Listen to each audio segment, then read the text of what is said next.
अगर आपने केवल इतना भी कर लिया तो मात्र 72 घंटे के अंदर आपका शुगर आ जाएगा नॉर्मल। मात्र 3 महीने के अंदर आपका HbA1c आ जाएगा नॉर्मल रेंज में। आपकी शुगर की दवाइयां बंद हो जाएंगी, आपका इंसुलिन बंद हो जाएगा और आप डायबिटीज से बिल्कुल मुक्त हो चुके होंगे। ओम नमः शिवाय दोस्तों, मेरा नाम है अंकित और आज मैं आप सबके सामने आया हूँ डायबिटीज के बारे में बात करने के लिए। आज का वीडियो हर डायबिटीज पेशेंट के लिए बहुत ज्यादा जरूरी होने वाला है। आज की वीडियो में हम डायबिटीज को बिल्कुल खोल करके रख देंगे।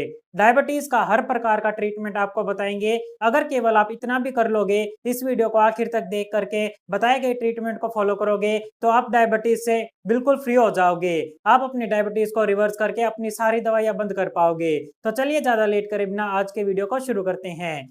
सबसे पहले नंबर पे मैं आपको बताना चाहूंगा कि डायबिटीज दो प्रकार की होती हैं, एक टाइप 1, दूसरी टाइप 2। मेन डिफरेंस जो टाइप 1 और टाइप 2 डायबिटीज में होता है वो ये होता है कि टाइप 1 डायबिटीज जो होती है उसमें जो पैनक्रियाज होता है वो इंसुलिन को बनाना बिल्कुल बंद कर चुका होता है, और जो टाइप 2 डायबिटीज होती है उसमें भी पैनक्रियाज इंसुलिन को बनाता है लेकिन कम मात्रा में बनाता है। इसके बाद मैं आपको बताना चाहता हूँ कि डायबिटीज आखिर होती क्यों है और डायबिटीज के पीछे की साइंस क्या है। सबसे पहले नंबर पे जैसा कि आप इधर देख पा रहे हो, इस ऑर्गन को पैनक्रियाज कहा जाता है। जब किसी भी इंसान के बॉडी में शुगर बढ़ने लग जाता है, उसको डायबिटीज की शिकायत होती है, तो सबसे पहला जो डैमेज आता है वो पैनक्रियाज ऑर्गन के ऊपर आता है। बिना पैनक्रियाज को समझे आप अपनी बीमारी को ठीक नहीं कर सकते हो। तो मैं आपको पैनक्रियाज को लेकर के थोड़ी सी जानकारी देना चाहूंगा। पैनक्रियाज एक तरीके से मिक्स्ड ग्लैंड भी होता है। हमारे शरीर में अलग अलग प्रकार के ग्लैंड होते हैं, जैसे thyroid gland, parathyroid gland, pineal gland, pituitary gland, adrenal gland, thymus gland. इसी प्रकार से पैनक्रियाज भी एक ग्लैंड के अंदर ही आता है। पैनक्रियाज को मिक्स्ड ग्लैंड भी कहा जाता है। मिक्स्ड ग्लैंड किस वजह से? क्योंकि दो प्रकार के ग्लैंड होते हैं, एक होता है एंडोक्राइन ग्लैंड, दूसरा होता है एक्सोक्राइन ग्लैंड। इनका मतलब ये होता है कि कुछ ग्लैंड ऐसे होते हैं जो सीधा हार्मोन को हमारी ब्लड स्ट्रीम के अंदर में रिलीज करते हैं, और कुछ ग्लैंड ऐसे होते हैं जो सीधा हार्मोन्स को हमारी बॉडी के अंदर रिलीज करते हैं। पैनक्रियाज एक मिक्स्ड ग्लैंड होता है, यानी कि पैनक्रियाज की वजह से जो हार्मोन्स निकलते हैं वो हमारी ब्लड स्ट्रीम में भी रिलीज किए जाते हैं और साथ ही हमारी बॉडी में भी डायरेक्टली रिलीज किए जाते हैं। इसी वजह से पैनक्रियाज को मिक्स्ड ग्लैंड कहा जाता है। पैनक्रियाज मेनली 4 पार्ट में डिवाइडेड होता है, या आप ऐसा भी कह सकते हो कि पैनक्रियाज 4 प्रकार की सेल्स को मिलाकर के बनता है। पहले नंबर पे आती हैं अल्फा सेल्स ऑफ लैंगरहिंस, दूसरे नंबर पर आती हैं बीटा सेल ऑफ लैंगरहिंस, तीसरे नंबर पर आती है गामा सेल ऑफ लैंगरहिंस और चौथे नंबर पर आती है एफ सेल ऑफ लैंगरहिंस। इन चारों को कंबाइन करके ही पैनक्रियाज का निर्माण होता है, और इन चारों के अच्छे से वर्क करने पर ही पैनक्रियाज अच्छे से काम करने लग रहा होता है। इन चारों सेल्स में से अल्फा सेल का जो काम होता है वो 20% होता है, बीटा सेल का जो काम होता है वो 70% होता है, गामा सेल का जो काम होता है 5 to 9% होता है, और एफ सेल का जो काम होता है वो 1 to 5% होता है।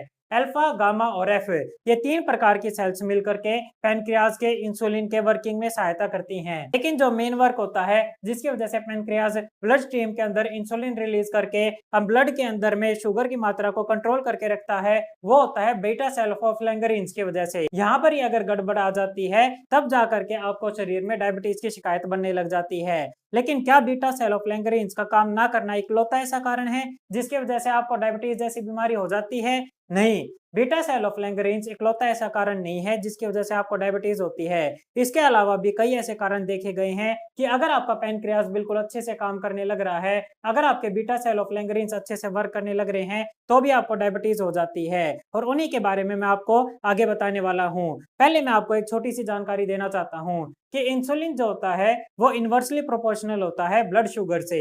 अब इसका मतलब क्या है? इसका सीधा सीधा मतलब ये है कि अगर आपके ब्लड के अंदर में इंसुलिन की मात्रा ज्यादा होगी तो आपके ब्लड के अंदर में शुगर की मात्रा कम हो जाएगी। वहीं अगर आपके ब्लड के अंदर में इंसुलिन की मात्रा कम होगी तो आपके ब्लड के अंदर में शुगर की मात्रा बढ़ जाएगी। यानी कि ब्लड शुगर और इंसुलिन के अंदर में इनवर्स रिलेशन होता है, और इसी इनवर्स रिलेशन की वजह से पेशेंट को हाइपरग्लाइसीमिया और हाइपोग्लाइसीमिया होता रहता है। यानी कि अगर आपके ब्लड के अंदर में एकदम से ज्यादा इंसुलिन चला गया तो शुगर डाउन हो जाएगा, शुगर डाउन होगा तो आपको बेहोशी आने लगेगी, दौरा पड़ जाएगा, चक्कर आने लगेंगे, आप इमरजेंसी में हॉस्पिटल में एडमिट होना पड़ जाएगा। वहीं अगर आपकी ब्लड स्ट्रीम के अंदर में इंसुलिन कम है तो शुगर बहुत ज्यादा हो जाएगा, ज्यादा होने की वजह से आपको वीकनेस लगने लगेगी, ज्यादा यूरिन आने लगेगा, आपके शरीर में थकावट महसूस होने लगेगी, पैरों में दर्द होने लगेगा। तो इस प्रकार की प्रॉब्लम इस इनवर्स रिलेशन की वजह से आती है। पेशेंट के लिए जरूरी होता है कि अगर उसका पैनक्रियाज अच्छे से काम करने लग रहा है, उसकी बीटा सेल ऑफ लैंगरेंज जरूरत की मात्रा में इंसुलिन को प्रोड्यूस करने लग रही हैं और बाकी की जो सेल्स हैं वो अच्छे से इंसुलिन को मैनेज करके उसकी प्रॉपर वर्किंग करवाने में सहायता करने लग रही हैं, तो उसके ब्लड स्ट्रीम के अंदर में एक बैलेंस बना रहेगा, जिसकी वजह से पेशेंट हेल्दी रहता है। और अब हम भी यही प्रयास करेंगे कि इस बैलेंस को क्रिएट करके आपको पहले की तरह से बिल्कुल हेल्दी बना दिया जाए। लेकिन पहले मैं आपको वे कारण बताता हूं कि वे क्या कारण हैं कि पेशेंट का अगर पेनक्रियाज बिल्कुल हेल्दी है तब भी पेशेंट को डायबिटीज हो सकता है। सबसे पहला और सबसे मुख्य कारण होता है वीक मेटाबॉलिज्म का होना। बहुत से लोग मेरे को ये कंप्लेन करते हैं कि सर मैंने तो ऐसे ऐसे इंसानों को भी देखा है जो एक बारी में 20 रसगुल्ले खा जाते हैं, एक बारी में बैठेंगे तो 40 लड्डू खा करके उठेंगे, फिर भी जब भी उनका शुगर चेक करेंगे तो उनका शुगर हमेशा नॉर्मल रेंज में मिलेगा। ऐसे लोगों को 60-70 साल भी हो जाते हैं खूब रसगुल्ले खाते हुए, लेकिन उनका शुगर बिल्कुल नॉर्मल। और मैं तो एक रसगुल्ला क्या खा लूं, मेरा तो शुगर एकदम से 250 को क्रॉस कर जाता है। ऐसा क्यों? इसका मेन और मुख्य कारण होता है वो होता है वीक मेटाबॉलिज्म का होना। अगर किसी पेशेंट का पैनक्रियाज अच्छे से वर्क करने लग रहा है, लेकिन अगर उसका मेटाबॉलिज्म कमजोर हो चुका है, उसके जठराग्नि कमजोर हो चुकी है, उसकी बॉडी के अंदर में डाइजेशन अच्छे से नहीं होने लग रहा है, तो उसकी वजह से भी उसके ब्लड स्ट्रीम में शुगर बढ़ सकता है, उसकी वजह से भी उसको डायबिटीज की शिकायत हो सकती है।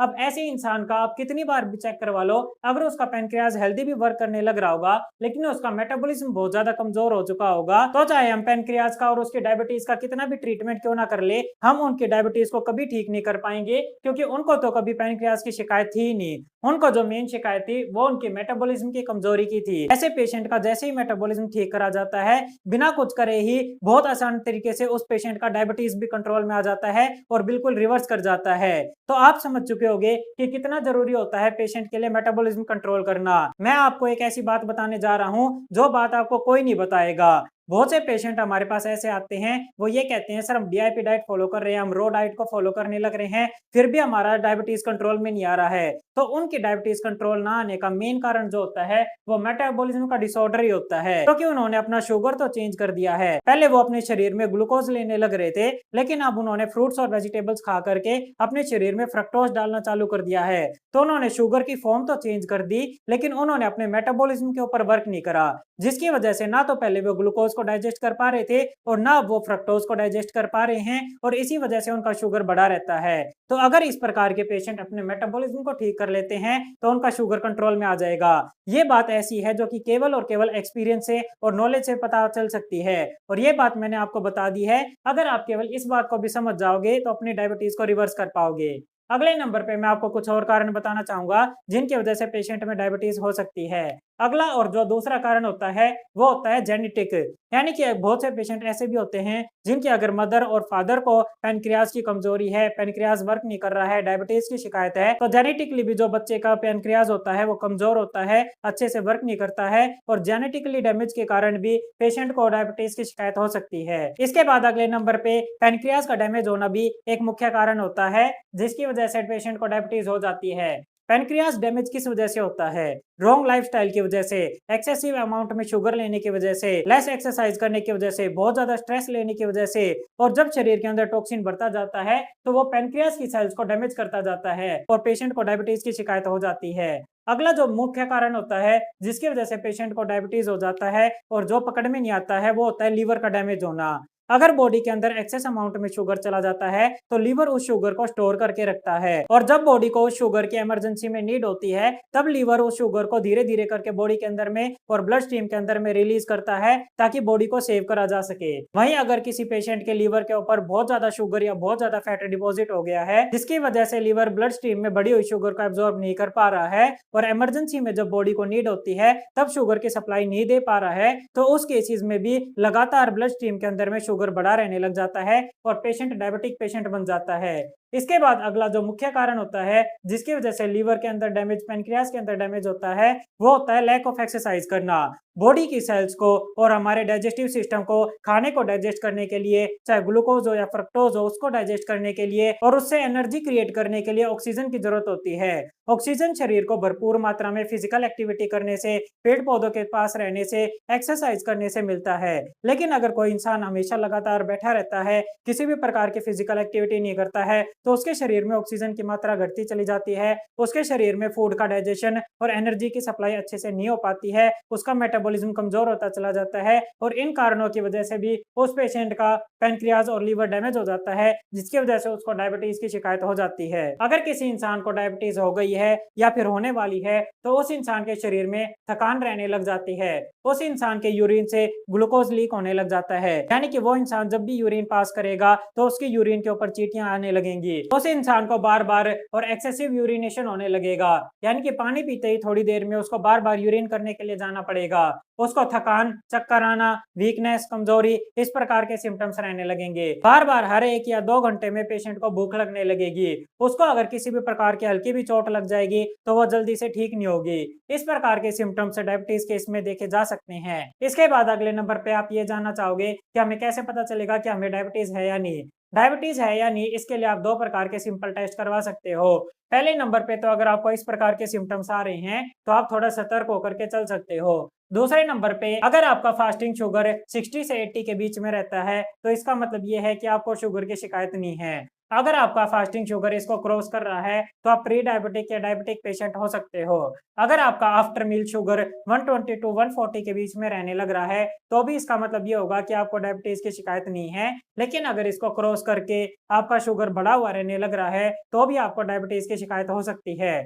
लेकिन क्या केवल फास्टिंग शुगर चेक करना या आफ्टर मील शुगर चेक करना इससे ये पता लगाया जा सकता है कि आपको डायबिटीज है या नहीं? नहीं। कई बार खाने पीने की वजह से, अगर मान लीजिए रात को आपने बहुत ज्यादा मीठा खाना खाया है और लीवर ने आपकी ब्लड स्ट्रीम के अंदर में ज्यादा शुगर को रिलीज कर दिया है तो भी आपका फास्टिंग शुगर बढ़ा हुआ आ सकता है। और अगर आपने खाने में बहुत ज्यादा मीठा खा लिया है तो भी आपका आफ्टर मील शुगर बढ़ा हुआ आ सकता है। आपको डायबिटीज है या नहीं, इसकी जांच करवाने के लिए आपको HbA1c टेस्ट करवाना चाहिए। अगर आपकी HbA1c रेंज एक लिमिट से ज्यादा आने लग रही है तो इसका मतलब आप ये मान करके चल सकते हो कि आपको डायबिटीज की शिकायत हो गई है। तो चलिए आप ज्यादा लेट करे बिना मैं आपको बताता हूँ कि अगर आपको डायबिटीज हो गई है तो कैसे आप उसको जड़ से कर सकते हो। आज के समय में डायबिटीज के लिए 2 ट्रीटमेंट अवेलेबल है।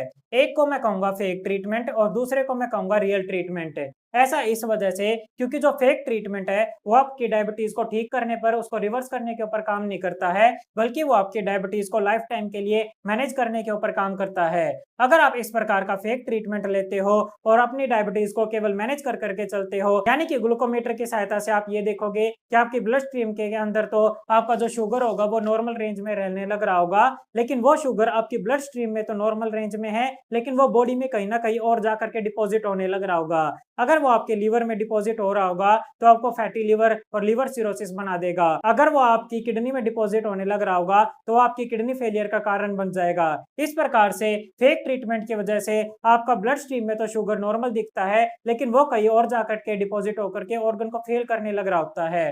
तो आपको इस प्रकार के फेक ट्रीटमेंट से बचना चाहिए, आपको रियल ट्रीटमेंट लेना चाहिए, क्योंकि रियल ट्रीटमेंट ना केवल आपके पैनक्रियाज को हील करेगा, आपके डायबिटीज को जड़ से रिवर्स करेगा, बल्कि आपको भविष्य में आने वाली लीवर की बीमारी, किडनी की बीमारी, हार्ट की बीमारी से भी बचाएगा।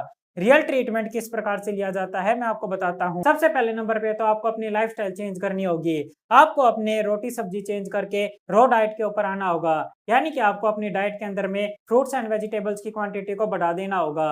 अगर आप अपने वेट के अकॉर्डिंग फ्रूट्स और वेजिटेबल्स को लेना चालू कर दोगे तो मात्र 72 घंटे के अंदर ही आपका डायबिटीज कंट्रोल में आ जाएगा और धीरे धीरे करके आपका HbA1c भी नॉर्मल रेंज में आने लगेगा।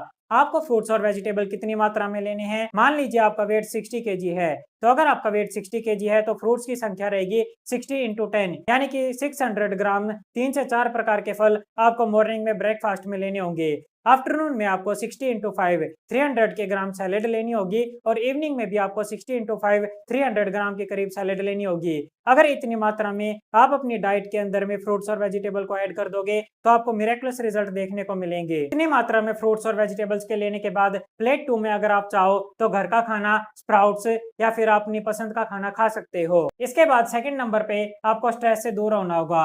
जितना आप तनाव मुक्त जीवन जियोगे उतना जल्दी आप अपनी डायबिटीज को रिवर्स कर पाओगे, क्योंकि स्ट्रेस से मुक्त होते ही आपकी बॉडी अपने आप को रिपेयर करने के फॉर्म में आ जाएगी और जल्द से जल्द खुद को ठीक करने का काम करना चालू कर देगी।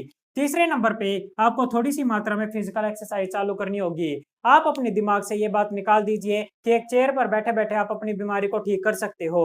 ऐसा कभी नहीं होने वाला है। अपने आप को ठीक करने के लिए आपको मिनिमम 1 से 2 घंटा अपने शरीर को जरूर देना चाहिए। या तो आप 1 घंटे की वॉकिंग करिएगा, या 15 मिनट के लिए डीप ब्रीदिंग, आधे घंटे के लिए कपालभाति और आधे घंटे के लिए अनुलोम विलोम। अगर आप इतना कर लोगे तो आप बहुत अमेजिंग रिजल्ट पा सकते हो और मात्र 1 से 2 महीने के अंदर भी डिजायर्ड रिजल्ट पा सकते हो। इसके बाद अगले नंबर पे मैं एक बहुत जरूरी जानकारी देना चाहता हूँ। अगर किसी इंसान को डायबिटीज मेटाबॉलिज्म कमजोरी की वजह से होने लग रहा है, या उस इंसान का शरीर मेरे शरीर की तरह पतला दुबला है, तो ऐसे इंसान का डायबिटीज केवल रो डाइट फॉलो करने से कंट्रोल में नहीं आने वाला है। ऐसे इंसान को अपने डायबिटीज को ठीक करने के लिए आयुर्वेदा की सहायता लेनी पड़ेगी, क्योंकि उन पेशेंट को जो डायबिटीज है वो पैनक्रियास की दिक्कत की वजह से नहीं, वो मेटाबॉलिज्म की गड़बड़ की वजह से, वात या पित्त की गड़बड़ की वजह से है। तो ऐसे केस में पेशेंट की कंडीशन को देख करके आयुर्वेद के अनुसार जब उनका ट्रीटमेंट चलेगा तो उनकी बहुत जल्दी डायबिटीज रिवर्स हो जाएगी। केवल एक छोटा सा उपाय भी इनके साथ में ऐड किया जा सकता है। इतना करने से भी पेशेंट का मेटाबॉलिज्म कंट्रोल में आ जाएगा और उसकी डायबिटीज रिवर्स कर जाएगी। वो उपाय रहेगा त्रिफला को ऐड करना। आप 1:2:3 रेशियो का त्रिफला पाउडर बना लीजिएगा, और त्रिफला चूर्ण बनाने के बाद आधा चम्मच त्रिफला चूर्ण सुबह खाली पेट शहद के साथ और आधा चम्मच त्रिफला चूर्ण शाम को सोने से पहले शहद के साथ लीजिएगा, तो उससे आपका मेटाबॉलिज्म ठीक हो जाएगा। तो अगर पेशेंट इन बताई गई बातों को फॉलो करना चालू करेगा तो मात्र 72 घंटे के अंदर में पेशेंट अपने शुगर को कंट्रोल में ले आएगा। 3 महीने के अंदर में उसका HbA1c नॉर्मल रेंज में आ जाएगा। वैसे तो पेशेंट इन बताई गई चीजों से 99% अपनी डायबिटीज को रिवर्स कर सकता है। फिर भी अगर 1% इन चीजों को फॉलो करने के बाद भी किसी पेशेंट की अगर शुगर थोड़ी सी बढ़ी हुई रहती है, तो वो हमें नीचे दिए गए नंबर के ऊपर व्हाट्सएप मैसेज करके कंसल्टेशन ले सकते हैं। तो हम उनके डायबिटीज का कारण पता करेंगे, कारण पता करके उसको जड़ से रिवर्स करने के ऊपर वर्क करेंगे। अगर पेशेंट हमारे साथ वर्क करेगा तो उसको बहुत ज्यादा अमेजिंग रिजल्ट मिलेंगे। इस वीडियो को आखिर तक देखने के लिए धन्यवाद। तो इस प्रकार के हेल्थ रिलेटेड जानकारी प्राप्त करने के लिए हमारे चैनल को सब्सक्राइब कर लीजिएगा और बेल आइकन का बटन दबा लीजिएगा। Thank you very much. Have a nice day. ओम नमः शिवाय।